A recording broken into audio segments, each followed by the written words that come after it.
আসসালামু আলাইকুম দর্শকবৃন্দ। আমি সোহানুর রহমান। আমি একজন ওয়েব ডেভেলপার। আমি Fiverr এ অলমোস্ট 4 ইয়ার্স ধরে কাজ করতেছি এবং আমি আজকে আপনাদের সাথে বিস্তারিত আলোচনা করব ফ্রিল্যান্সিং এর বিভিন্ন কাজ এবং সুযোগ নিয়ে। এবং শুরুতেই বলে রাখা ভালো, এই ভিডিওটি মোটেও কোনো কোর্স করানোর উদ্দেশ্যে অথবা কোনো কোর্স বিক্রি করার উদ্দেশ্যে বানানো হচ্ছে না। এটি একটি সম্পূর্ণ ইনফরমেশন ভিডিও। এবং এখানে কোনো শর্টকাট ওয়েও বলা হবে না যে আপনি একদিনে অথবা ১ মাসে আপনি লক্ষ টাকা বা কোটি টাকা আয় করতে পারেন। এটি একটি ইনফরমেটিভ ভিডিও, যে ভিডিওতে আপনি জানতে পারবেন যে কোন সাবজেক্টটি শেখা শুরু করলে আপনি একটি লং টার্ম ক্যারিয়ার প্যাথ তৈরি করতে পারবেন। তো চলুন শুরু করা যাক। প্রথমে আসি ওয়েব ডেভেলপমেন্ট ও ডিজাইন নিয়ে। বর্তমান সময়ে যে কোনো ব্যবসা বা প্রতিষ্ঠান অনলাইনে নিজেদের উপস্থিতি রাখতে চায়। ওয়েব ডেভেলপমেন্টে আপনি মূলত দুটি ভাগে কাজ করতে পারেন: ফ্রন্ট এন্ড এবং ব্যাক এন্ড। ফ্রন্ট এন্ড ডেভেলপমেন্টে আপনি ব্যবহারকারীর সামনে যা কিছু দৃশ্যমান হয় সেটি তৈরি করেন, যেমন এইচটিএমএল, সিএসএস, জাভাস্ক্রিপ্ট ব্যবহার করে ওয়েবসাইটের বিভিন্ন ডিজাইন তৈরি করা। আপনি রিয়্যাক্ট, ভিউজেস অথবা ট্যালওয়াইন সিএসএস শিখে আরও উচ্চমানের প্রজেক্ট তৈরি করতে পারবেন। এই সকল কিছু এক একটি প্রোগ্রামিং ল্যাঙ্গুয়েজ, যেগুলো আমি বললাম। তো এই সকল প্রোগ্রামিং ল্যাঙ্গুয়েজগুলো লিখে লিখে আপনি ওয়েবসাইট তৈরি করতে পারেন, অথবা আপনি ওয়ার্ডপ্রেস দিয়েও ওয়েবসাইট তৈরি করতে পারেন, যেটাতে কোনো কোডিংয়ের প্রয়োজন হয় না। এরপর রয়েছে ব্যাকএন্ড ডেভেলপমেন্ট। এখানে আপনি সার্ভার, ডাটাবেস, অ্যাপ্লিকেশন, লজিক নিয়ে কাজ করবেন। এখানে node JS, express JS, PHP এর মতো প্রযুক্তি ব্যবহার করা হয়। ফাইবার, আপওয়ার্ক এবং টপটালের মতো প্ল্যাটফর্মগুলোতে প্রচুর কাজ পাওয়া যায়, যেমন ই-কমার্স সাইট তৈরি করা, ওয়েব অ্যাপ্লিকেশন তৈরি করা, এপিআই ইন্টিগ্রেশন করা। এটা সবচেয়ে সহজ এক্সাম্পল দেওয়া যায় এভাবে, যে আপনি মেসেঞ্জারে যে মেসেজটা সেন্ড করতেছেন, তো সেন্ড করার আগে আপনি যেখানে লিখতেছেন বা যেখানে আপনি মেসেজগুলো দেখতেছেন সেটা হলো ইউজার ইন্টারফেস, এবং মেসেজ সেন্ড করার পরে যেখানে যা মেসেজটা সেভ হচ্ছে সেটা ডাটাবেস, এবং মেসেজ পাঠানোর যে প্রক্রিয়া, এই প্রক্রিয়াটা যেই মাধ্যমে হ্যান্ডেল করা হয়েছে সেটা হলো ব্যাক এন্ড। এর পরের অপশন হলো গ্রাফিক্স ডিজাইন। এটাও একটি ব্যাপক বড় একটা ফিল্ড, যেখানে আপনি ফ্রিল্যান্সিং করতে পারেন। যদি আপনার সৃজনশীলতার উপর বিশ্বাস থাকে এবং আপনি ডিজাইন নিয়ে কাজ করতে ভালোবাসেন, তাহলে গ্রাফিক্স ডিজাইন হতে পারে আপনার জন্য আদর্শ ফ্রিল্যান্সিং কাজ।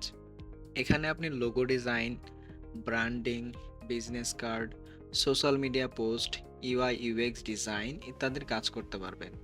এ ধরনের কাজের জন্য আপনাকে Adobe Illustrator, Adobe Photoshop, Figma ইত্যাদি টুলস ব্যবহার করে আপনি ফ্রিল্যান্সিং এর কাজ করতে পারেন। এরপরের সবচেয়ে বড় ফিল্ড যেটি রয়েছে সেটা হলো ডিজিটাল মার্কেটিং এবং এসইও।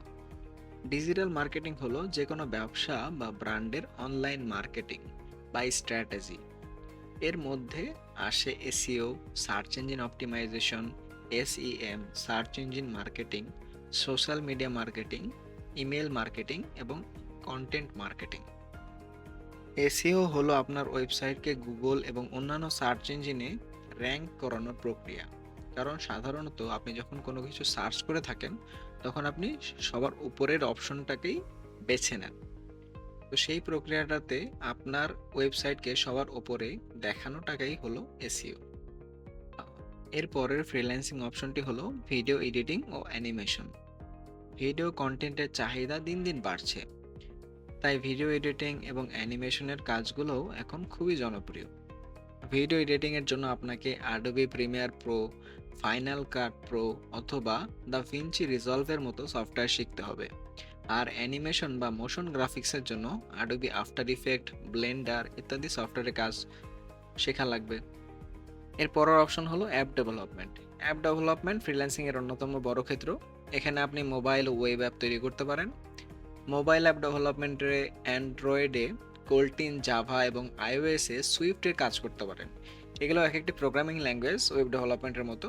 আর ক্রস প্ল্যাটফর্ম অ্যাপ তৈরি করার জন্য রিয়াক্ট নেটিভ, ফ্লাটার এ ব্যবহার শিখলে একই কোড দিয়ে আপনি অ্যান্ড্রয়েড ও আইওএস অ্যাপ তৈরি করতে পারবেন। এর পরের অপশনটি হলো ভার্চুয়াল অ্যাসিস্ট্যান্ট।